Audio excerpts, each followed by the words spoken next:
ఈరోజు ఏం పండుగ? తొలి ఏకాదశి పండుగ. అందుకే నాకు తెలిసిన కొన్ని తొలి ఏకాదశి గురించి నేను మీకు చెప్తాను, వినండి. సంవత్సరంలో వచ్చే ఏకాదశిలు కన్నా ఈ తొలి ఏకాదశి చాలా గొప్పది. ఎందుకంటే ఈ రోజే మహావిష్ణు యోగ నిద్రలోకి వెళ్ళి 4 నెలల తర్వాత మేలుకుంటారు. ఆ మేలుకునే రోజుని క్షీరాబ్ది ద్వాదశి అని జరుపుకుంటారు.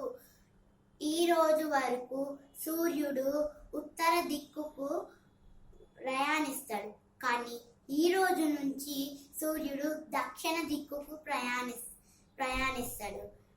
ఇంకా నేను ఒకటి చెప్పబోతున్నాను. ఈరోజు తొలి ఏకాదశి పండుగ కదా, అందుకే దేవుడి దగ్గర మనం ఏం పెట్టాలి, నైవేద్యానికి ఏం పెట్టాలంటే పేలాల పిండి నైవేద్యంగా పెట్టాలి. ఆ నైవేద్యంగా పెట్టాలి.